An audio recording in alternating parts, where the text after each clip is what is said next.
सुप्रभात। प्यारे सुप्रभात। जो हमारी कक्षा 9 के बालक बालिका हैं, ध्यान दें। आज आपको हम पढ़ाएंगे प्रेम माधुरी, भारतेंदु हरिश्चंद्र।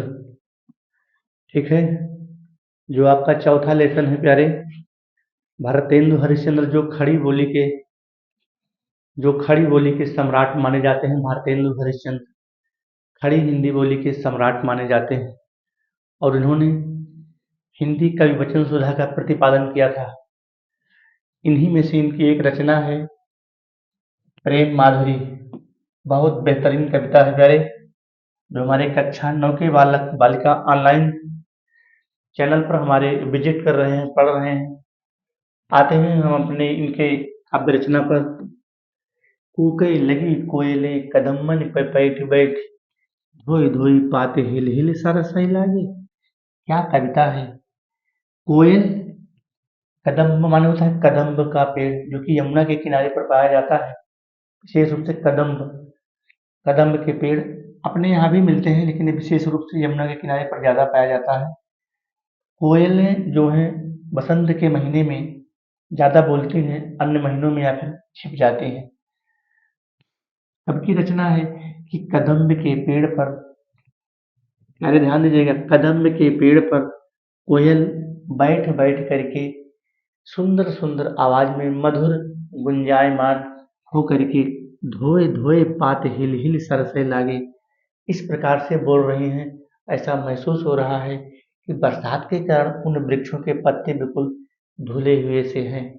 ध्यान दीजिएगा, कूके लगी कोयलें, कोयलें, कोयल जिसको हम कहते हैं, कदम्ब के पेड़ पर इस प्रकार से बैठ करके, इस प्रकार से बैठ करके बोल रही हैं। ऐसा महसूस हो रहा है कि वह कदम्ब के पेड़ बारिश के कारण उनके एक एक पत्ते बिल्कुल प्रकृति के द्वारा, बरसात के द्वारा धुले गए हैं और वह मन को बहुत ही मनोहारी और सुंदर लग रहे हैं। हिल हिल सरसई लागे, अर्थात मन को मोहित करने वाले हैं, मन को प्रशंसित करने वाले हैं, प्रशंसित करने वाले हैं।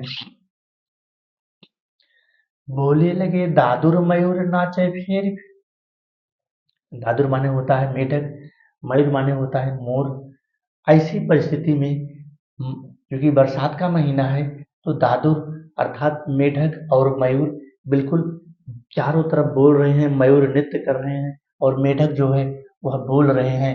देख के संयोगी, देख के संयोगी जन ही हरसई लागे। जो संयोगी जन है, जो संयोगी जन है, जो सहयोगी जन है, जो सहयोगी लोग हैं, इन सब के सहयोगी किसके, मेढक के और मयूर के और कोयल के। जन ही अर्थात हृदय को ही माने होता है, ये माने होता है हृदय, हृदय को हर्षे लागे, अर्थात हृदय जो है पूरी तरह से वह हर्षित हो उठता है, अर्थात प्रेम से मोहित हो उठता है।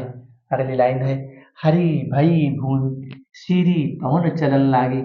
और क्या होता है, बरसात के महीने में वैसे भी प्यारे जो भूमि होती है, जो हमारी जमीन होती है, चारों तरफ बिल्कुल हरी भरी हो गई है और हवाएं, सुंदर हवाएं क्या हैं, चल रही हैं, लख हरिचंद। तो ऐसी परिस्थिति को, इस प्रकार के वातावरण को हरिश्चंद्र जी फिर प्राण तरसे लगे, अर्थात उनके प्राण, उनके हृदय, उनका मन इस प्रकार के वातावरण को देखने के लिए तरस उठता है। ठीक, ठीक है। और एक बार फिर से हम आपको रिपीट कर देते हैं। एक बार हमारी कक्षा 9 के नए बालक बालिका हैं, एक बार फिर आपको हम रिपीट कर देते हैं। थोड़ा सा इसको हम ऊपर कर लें तो आपको और सुंदर दिखाई पड़ेगा। प्रेम माधुरी है, ध्यान दीजिएगा, पाठ का नाम प्रेम माधुरी, पाठ 5। चलो यहाँ तक हम कर लेते हैं, अब आपको और अच्छा दिखाई पड़ता होगा। कूके लगी कोयले हैं, कूके लगी कोयले, कोयले भाई बसंत के महीने में ज्यादा बोलती हैं, अन्य महीने में फिर छिप जाती हैं। तो यहाँ कवि का वर्णन है कि कूके लगी कोयले कदम्बन पर बैठे बैठ, अर्थात कदम्ब के पेड़ पर बैठ करके कोयले कूक रही हैं, कोयले बोल रही हैं। धोए धोए पात हिल, ऐसा महसूस हो रहा है कि वह कदम्ब के वृक्षों के पत्ते बिल्कुल धोए हुए से हैं, अर्थात साफ सुथरा सुंदर किए हुए हैं। धोए धोए पात हिल हिल सरसे लागे। और वो पत्ते हिलते हुए उस हवा के कारण, उस झरोखे के कारण हिलते हुए मन को बिल्कुल हर्षित करने वाले हैं, मन को बिल्कुल मोहित करने वाले हैं। पहले जितनी बार व्याख्या करेंगे उतनी ही बार उसका भाव बदलता चला जाता है। इसके लिए आप परेशान मत होना। इसके पहले गुरु जी कुछ और बताए थे, अब कुछ और बता रहे हैं। इसके बाद भी अगर बताएंगे तो कुछ और ही बताएंगे। तो व्याख्या का मतलब है कि जितनी बार उसकी व्याख्या होती है उसका भाव बदलता चला जाता है, लेकिन मूल अर्थ में परिवर्तन बहुत कम होता है। ठीक है। बोले लगे दादुर, मयूर लगे नाचे। दादुर माने होता है मेढक। तो क्या होता है, धातुर मेढक बोलने लगते हैं और मयूर नृत्य करने लगते हैं, मयूर नाचने लगते हैं। इस प्रकार के वातावरण में मेढक बोल रहे हैं और मयूर जो है सुंदर नृत्य कर रहे हैं। ठीक है। देख के संयोगी जन इस प्रकार की स्थिति को, इस प्रकार की परिस्थिति को देख करके इन सबके जितने भी सहयोगी जन हैं, इन सबके जितने भी सहयोगी यार दोस्त मित्र सखा हैं, सबका ही ये माने होता है हृदय, सबका हृदय हर्षित उठता है, अर्थात खुशी से झूम उठता है। फिर क्या होता है, हरी हरी भरी भूमि सीरी है, चारों तरफ जो है पृथ्वी बिल्कुल हरी हो गई है। और क्या है, सुंदर पवन, सुंदर हवा चल रही है। तो इस प्रकार के वातावरण को हरिश्चंद्र फेरि प्राण तरसने लगे। हरिश्चंद्र कह रहे हैं इस प्रकार के वातावरण को देख करके हमारे प्राण, हमारे हृदय, हमारे अंतस्तर देखने के लिए व्याकुल है, देखने के लिए व्याकुल है। फिर झूमी झूमी बरसा की ऋतु आई। फिर झूम झूम करके, घूम घूम करके, घूम घूम करके, नाच नाच करके क्या होता है, अरे वर्षा ऋतु आ गई है। ठीक है। वर्षा इसे इस समय प्यारे जन्माष्टमी हो गया है, काफी बारिश हो रही है। जो यह समय चल रहा है, बिल्कुल जन्माष्टमी हो गई है भाई, एक दो दिन बीता है और झूम झूम के बारिश हो रही है, झूम झूम के बारिश हो रही है। रात में भी बारिश हो रही है, दिन में भी बारिश हो रही है। कितना सुंदर माहौल है। फिर झूम झूम बरसा ऋतु आई और झूम झूम के, घूम घूम करके बिल्कुल बरसा ऋतु आ गई है। बादर, बादर माने बादल होता है। निगोरे, इनको निगोरे कहा गया, किसको, बादल को निगोरे की उपमा दी। तो बादल झुक झुक करके बरसई लागे।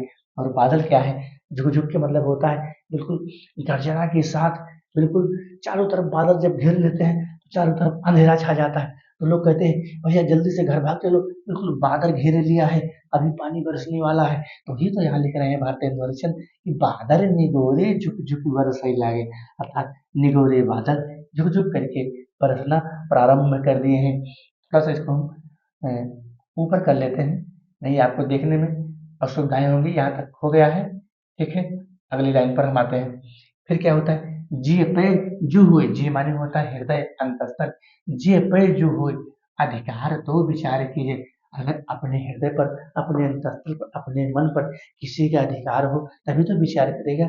अगर मन कहीं और लगा है तो फिर वो अपने मन पे कंट्रोल नहीं कर पाएगा। तो जी पे जो हुई अधिकार, अगर अपने जी पर, अपने हृदय पर अधिकार हो तभी विचार किया जा सकता है, अन्यथा विचार नहीं किया जा सकता। कहते नहीं भाई तुम्हारा मन तो कहीं और लगा है, तुम्हारी सुध बुध कहीं और खोई हुई है, तो फिर मन उस समय केंद्रित नहीं होता है। फिर क्या है, लोक लाज भलो बुरो भले निर्धारिये, अर्थात लोक लाज, लोक लज्जा को छोड़ करके भले बुरे का ज्ञान नहीं हो पाता है। भले निर्धारिये, भले ही आप निर्धारण करते हैं लेकिन मन कहीं और लगा रहता है। तो आदमी लोक लज्जा को त्याग कर, है, लोक लज्जा को त्याग कर उसको भले बुरे का ज्ञान ही नहीं होता है। क्यों नहीं होता? क्योंकि उनका मन जब कहीं और लगा होता है तो वह यह निर्धारित नहीं कर पाता। निर्धार्य, निर्धार्य का मतलब होता है निर्धारित करना, निर्धारित करना, अर्थात वह यह निर्धारित नहीं कर पाता है कि मैं अच्छा कर रहा हूँ या फिर बुरा कर रहा हूँ। किस स्थिति में, जब उसका मन कहीं और लगा होता है। जैसे मीरा का मन भगवान कृष्ण के प्रति लगा था। बसो मेरे नयन में नंद लाल, बसो मेरे नयन में नंद लाल, मोहन मूरत सावर सूरत, नैनावन विशाल, बसो मेरे नयन में नंद लाल। अब मीरा भगवान कृष्ण के प्रति इतना अगाध प्रेम रखती थी, इतना उनका उनसे दिल मिल गया था कि अपने लोक लाज, लज्जा को त्याग करके पूरी तरह से वह उसमें सर्वस्व अपना न्यौछावर कर दिया था। तो वही चीज यहाँ है प्यारे, कि लोक लाज भलो बुरो। लोक लाज, लोक लाज का मतलब होता है मर्यादा, जो घर की मर्यादा, परिवार की मर्यादा, समाज की मर्यादा, भले बुरों की मर्यादा का फिर वह व्यक्ति निर्धारण नहीं कर पाता। कब जिय पै जू न हो अधिकार, अर्थात उसका हृदय पर, उसके अंतःस्तर पर, उसके शरीर पर जब उसका अधिकार नहीं रहता है, तो फिर वह आदमी अच्छे भले का, अच्छे भले का, अच्छे बुरे का फिर वो विचार नहीं कर पाता। तो आते हैं हम इस लाइन पर अब। नैन श्रवण कर पग, नैन माने होता है नेत्र, श्रवण माने होता है कान, कर माने होता है हाथ, ये जो देख रहे हो हाथ, पग माने होता है पैर, सपई पर बस भय, ये सब क्या होता है, दूसरे के बस में हो जाता है। कहने का मतलब है जब आदमी का अंतःस्तर, आदमी का हृदय कहीं और लग जाता है, किसी और से उसका प्रेम, उसका जुड़ाव हो जाता है, तो जो उसके नेत्र हैं, जो उसके कान हैं, जो उसके हाथ हैं, जो उसके पैर हैं, सब पर बस भय, अर्थात सब वो दूसरों के बस में हो जाता है। परबस माने होता है दूसरों के बस में हो जाता है। ठीक है, कहाँ हो जाता है, दूसरे के बस में हो जाता है। मेरे प्यारे, हमें उम्मीद होगी कि आपको व्याख्या हमारी समझ आती होगी। फिर क्या है, उतई चल जात इन्हें कैसे संभारी, अर्थात इनको फिर संभालना मुश्किल हो जाता है। उतई चल जात, अर्थात यह सब जितनी भी हमारी आंखें हैं, जो कर्म इंद्रियां, जो ज्ञान इंद्रियां, हाथ और पैर, सब जब दूसरे के बस में हो जाते हैं, तो फिर उनको संभालना बहुत कठिन हो जाता है, फिर वह संभल नहीं पाता है। फिर आदमी क्या करता है, आत्महत्या कर लेगा। अगर कहीं कहीं का किसी से भाई चक्कर है, अगर किसी का चक्कर किसी से है, तो फिर क्या करता है, चिट्ठी लिखेगा, पंखे में लटक जाएगा। ठीक है, हरिचंद भाई सब भांति, हरिचंद जी, भारतेंदु हरिचंद कहते हैं कि इन सब भांतियों से वो जब पराया हो जाता है, पराई हम, अर्थात जब वो पराया हो जाता है, यानी कि जब दूसरे का हो जाता है, तो फिर इन्हें ज्ञान कही कहो कैसे के निवारिये, अर्थात इस प्रकार के ज्ञान से उसको निवारना बहुत कठिन हो जाता है। क्या हो जाता है, कैसे के निवारिये, अर्थात उसको उभारना, उस परिस्थिति से, उस दंश से उसको निकालना बहुत ही कठिन हो जाता है। हैं? मन में रहे जो, हैं? क्या लिखा है, मन में रहे जो, अगला है यहाँ पर, अगला यहाँ पर लिखा है कि मन में रहे जो ताहि दीजिए विषाद, अर्थात जो मन में, जो हृदय में रहता है, फिर उसको भूलना बहुत कठिन हो जाता है। मन में रहे जो ताहि विसारी मन, अर्थात उसके मन में, उसके हृदय में जब यह सब बातें चलती रहती हैं, तो फिर उसको उसको भूलना, उसको विसारना, हैं, हर परिस्थिति में दुर्लभ हो जाता है, कठिन हो जाता है।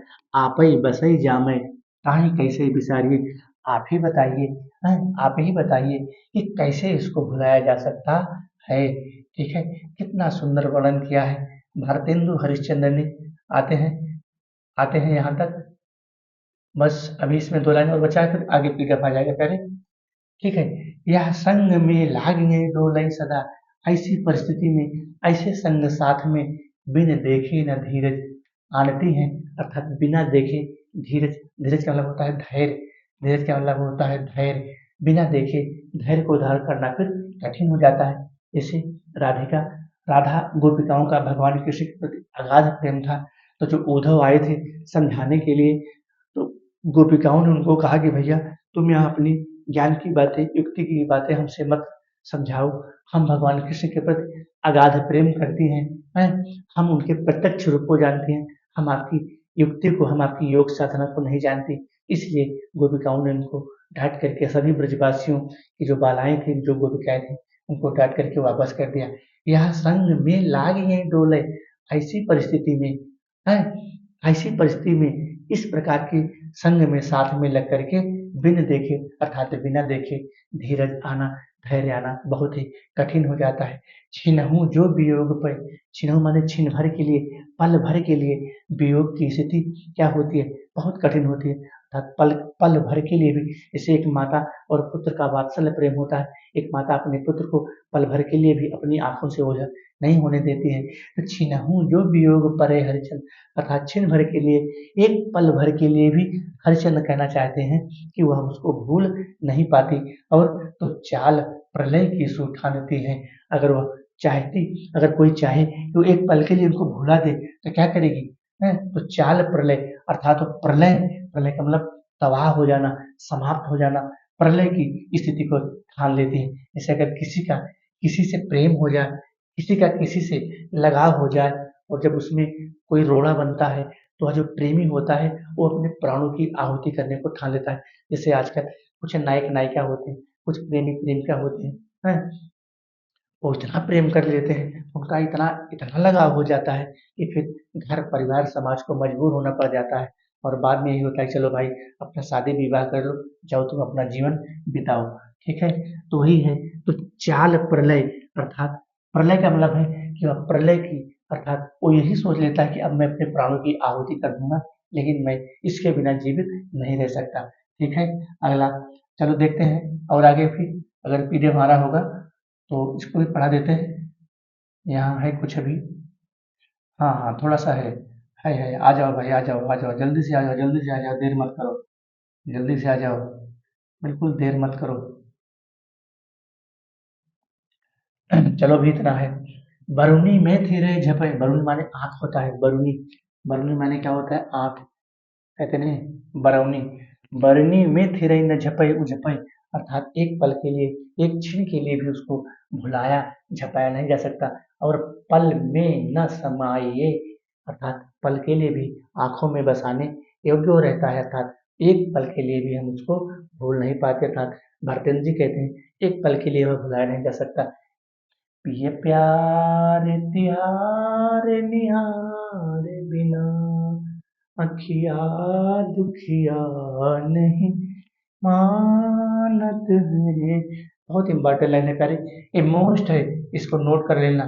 ये हमारी परीक्षा में पूछेगा ही पूछेगा, ये बिल्कुल पूछेगा। ठीक है, मोस्ट लाइन है क्या, पिया प्यार तिहार निहार बिना, अखिया दुखिया नहीं मानत है।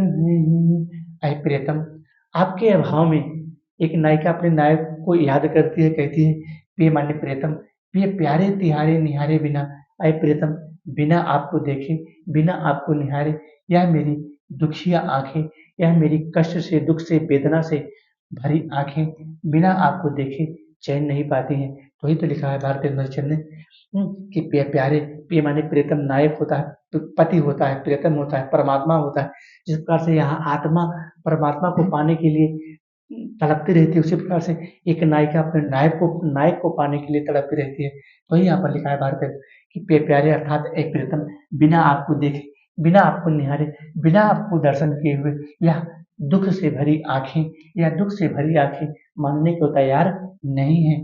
पहले बहुभांति भरोसो दियो, पहले तो बहुत भरोसा दिया है कि हम यहाँ घुमाएंगे, वहाँ घुमाएंगे, यहाँ ले चलेंगे, यह तुमको खिलाएंगे, अब क्यों धोखा दे रहे हो। पहले बहुभांति भरोसो दियो, पहले बहुत भरोसा दिया, बहुत विश्वास दिया, अब ही हम लाई मिलावती हैं। अब जब हम दोनों मिल गए, जब हम दोनों इकट्ठा हो गए, जैसे शादी के पहले लोग बहुत प्रकार की कल्पनाएं करते हैं। जब शादी विवाह हो जाता है, कुछ दिन आना जाना शुरू हो जाता है, तो फिर एक दूसरे का फिर थोड़ा सा भाव विभाव कम हो जाता है।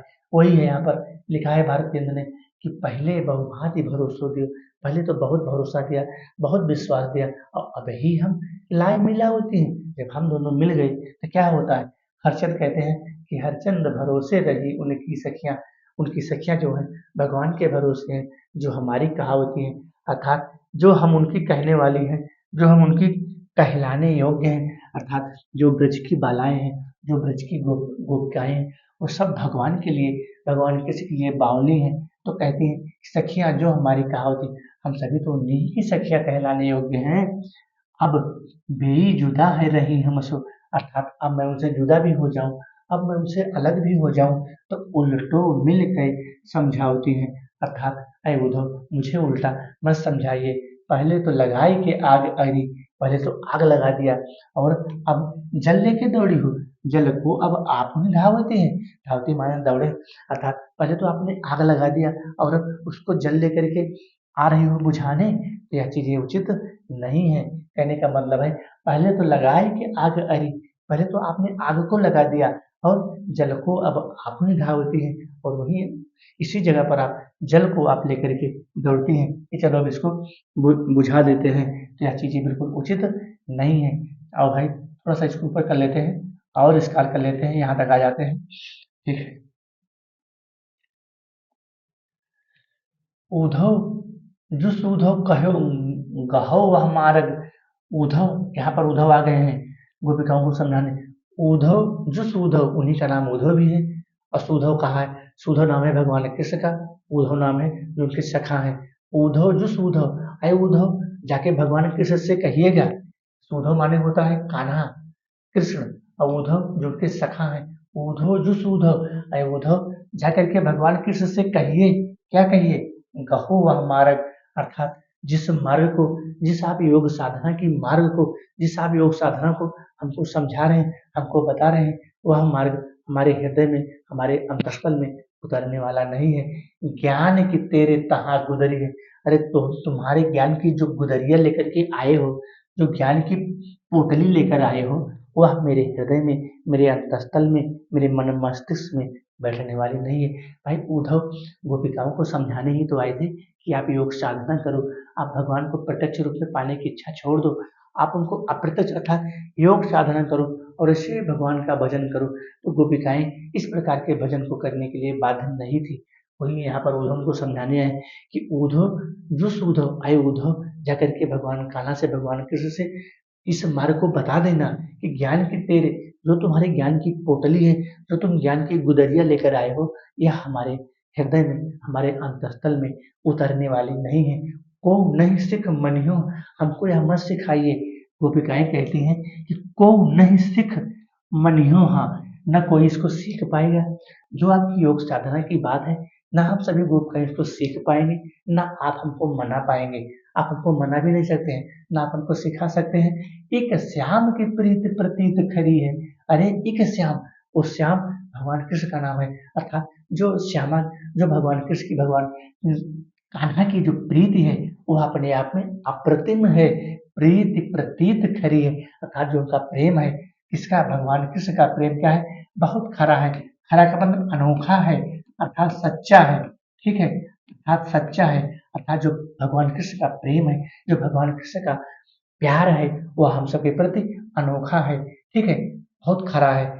ए ब्रजबाला सबई एक सी, हम सभी ब्रजबालाएं, हम सभी गोपिकाएं, ए ब्रजबाला सबई एक सी, हम सभी ब्रजबालाएं, हम सभी ग्वालाएं, हरिचंद जो मंडली ही बिगड़ी है। ये पूरे ये हरिचंद जी कहते हैं कि हम सभी ब्रजबालाओं की जो मंडली है, मंडली का मतलब होता है एक समूह, अर्थात हम सभी जितनी बालाएं हैं, हम सभी जितनी गोपिकाएं हैं, पूरा मंडली ही, पूरी मंडली ही क्या है?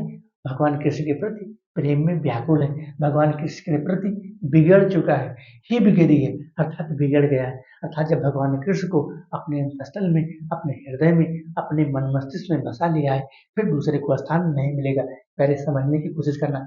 ए ब्रजबाला सब एक सी, अर्थात हम सभी ब्रजबालाएं, अर्थात हम सभी गोपिकाएं हैं, एक मंडली की भांति, हम सभी गोपिकाओं की मंडली, हम सभी ब्रजबालाओं की एक मंडली, पूरी मंडली की मंडली बिगड़ गई है, अर्थात हम सभी भगवान किसी के प्रति अगाध प्रेम करते हैं। अगली हमारी लाइन है, एक जो हो जो ज्ञान सिखाइए। एक जो हो तो ज्ञान सिखाई। अरे एक ज्ञान हो तो मैं सीख जाती, तुम अनेकों ज्ञान लेकर के आए हो। गोपिकाएं उद्धव से कहती हैं कि एक ज्ञान अगर होता तो मैं उसको सीख लेती, तुम अनेकों ज्ञान लेकर के आए हो, फिजिक्स भी लेकर आए हो, केमिस्ट्री भी लेकर आए हो, मैथ भी लेकर आए हो, हिंदी भी लेकर आए हो, संस्कृत भी लेकर आए हो, और कला भी लेकर आए हो। मैं किस किस ज्ञान को सीखूं? हाँ? एक जो हो तो ज्ञान सिखाई, अकूप ही कूप में भांग पड़ी, कूप ही में यह भांग पड़ी है। अर्थात पूरी कोना में, कोना का मतलब है जो गोपिकाओं की मंडली है, जो गोपिकाओं का समूह है, पूरी गोपिकाएं सब भगवान के प्रति व्याकुल हैं, उनके प्रेम को पाने के लिए, उनके प्रत्यक्ष दर्शन को पाने के लिए। वही तो कहा है, कूप ही में यहाँ भांग पड़ी है, अर्थात पूरे कूप में, पूरे कुआं में क्या है? भांग पड़ गई है। इसे कुआं में भांग डाल दिया जाए तो उसका पानी जो जो पिएगा, उसको वह नशा से झूम उठेगा। ठीक उसी प्रकार से यहाँ गोपिकाओं के कहने का मतलब है कि हम सभी गोपिकाओं की मंडली, हम सभी गोपिकाओं की मंडली में क्या है? जो आप यह ज्ञान की बात हमको सिखाने आए हो, यह हमारे मन में, हमारे हृदय में, हमारे अंतस्तल में उतरने वाली नहीं है। सखी आयो बसंत ऋतून, है सखी आओ बसंत की ऋतु आ गई है। ऋतु माने ऋतु होता है। सखी अब तो बसंत ऋतु आ गई है। अब चारों तरफ वृक्षों में बौर आ गए हैं, फूल आ गए हैं, कोयल बोल रही है। समीर माने हवा होता है। समीर सतावन हार भयो, अर्थात अब सुंदर हवाएं चल रही हैं। सतावन हार भयो गर सो, अर्थात जो हमारा हृदय है अब भगवान कृष्ण को पाने के लिए तड़प रहा है। क्यों तड़प रहा है? यहाँ भाई एक लाइन छूट गई थी, सॉरी ये लाइन छूट गई थी। सखी आयो बसंत ऋतु नुक कंद, कंद माने होता है प्रियतम, कंद माने होता है प्रियतम, ठीक है। कंद माने होता है प्रियतम, इसको नोट करिएगा, ठीक है। आयो सखी आयो बसंत ऋतु नुकुकन, अय प्रियतम अब बसंत ऋतु आ गई है। चहुदिस फूल रही सरसों, चारों तरफ सरसों के फूल, अरे सरसों ही नहीं मटर के फूल हैं, सारे फूल जितने सारे पुष्प बसंत ऋतु में आते हैं, चारों तरफ खेत खलिहानों में चारों तरफ फूल खिल गए हैं। सखी आयो बसंत ऋतु नुकुकन, हैं फिर भी पन फिर भी प्रीतम के दर्शन नहीं हो रहे हैं। ऐसे कि बसंत ऋतु आ गई है लेकिन प्रीतम के दर्शन नहीं हो रहे हैं। चारों तरफ फूल खिल गए हैं, सरसों में पुष्प आ गए हैं और सारे पुष्प आ गए हैं, लेकिन बर शीतल मंद सुगंध समीर, बर माने होता है श्रेष्ठ, नोट करना प्यारे, बर माने होता है श्रेष्ठ, ठीक है। बर माने होता है श्रेष्ठ, बर शीतल अर्थात श्रेष्ठ और सुंदर, वायु मंद सुगंधित वायु मंद, समीर माने हवा, सुंदर वायु धीरे धीरे बह रही है। और सतावन हार भयो गरसो, और मेरे हृदय का जो हार है बिल्कुल वो सूखता चला जा रहा है। मेरे गले में जो मेरे गले में पड़ा हुआ हार है, सतावन हार, सतावन हार माने होता है जो हमारे गले में हार पड़ा हुआ है, बिल्कुल इस बसंत ऋतु में भी सूखता चला जा रहा है। क्यों? क्योंकि प्रीतम का अभाव है। अब सुंदर सांवरो नंद किशोर, कहाँ हरिचंद गयो घर सो, हमारे जो सुंदर से सांवरे सो भगवान कृष्ण हैं, नंद किशोर किसको कहा गया है? भगवान कृष्ण को, जो हमारे सुंदर से सांवले से नंद किशोर हैं, कहाँ हरिचंद गयो घर सो, अर्थात वो घर से चले गए हैं। परसों को बिताई दियो बरसों, बोल के गए थे कि अभी मैं परसों को आ जाऊंगा, 2-3 दिन बाद आ जाऊंगा, लेकिन बरसों बीत गए। तरसों कब पाए, अपने प्रीतम के उस पाए को पाने के लिए सभी गोपिकाएं तरस रही हैं, क्योंकि भगवान कृष्ण कह कर के गए थे कि अभी मैं जा रहा हूँ मथुरा और 2-3 दिन में कंस को मार करके वापस आ जाऊंगा, लेकिन अभी तक वापस नहीं हुए। तो वही तो लिखा है हरिचंद ने, क्या लिखा है, नोट कर लीजिएगा करे, कंत माने होता है प्रियतम, वही लिखा है, क्या लिखा है कि परसों को बिताई दियो बरसों, तरसों कब पाए पिया परसों, अर्थात परसों को कह के गए थे और आज बरसों बीत गए, लेकिन प्रीतम के दर्शन नहीं हुए, कंत के दर्शन नहीं हुए, प्रीतम के दर्शन नहीं हुए, कंत के दर्शन नहीं हुए, प्रभु के दर्शन नहीं हुए, हमारे पति के, हमारे भगवान के, हमारे नाथ के दर्शन नहीं हुए। चलो थोड़ा सा ऊपर कर लेते हैं ताकि आपको सुंदर सा दिखाई पड़े, ठीक है। चलो भाई ऊपर चलो, ऊपर चलो, ऊपर चलो, ऊपर चलो, बस इतना ही बचा है प्यारे, समाप्त हो रहा है, बस इतना ही बचा है। यहाँ आ गया, भारतेंदु ग्रंथावली से है, कहाँ से है? भारतेंदु ग्रंथावली से, बस एक और बचा है। क्या बचा है? इन दुखियानों को न चैन सपने में मिले, हम सभी दुखियाओं को, हम सभी गोपिकाओं को, हम सभी दुखी गोपिकाओं को अब सपने में भी चैन मिलने वाला नहीं।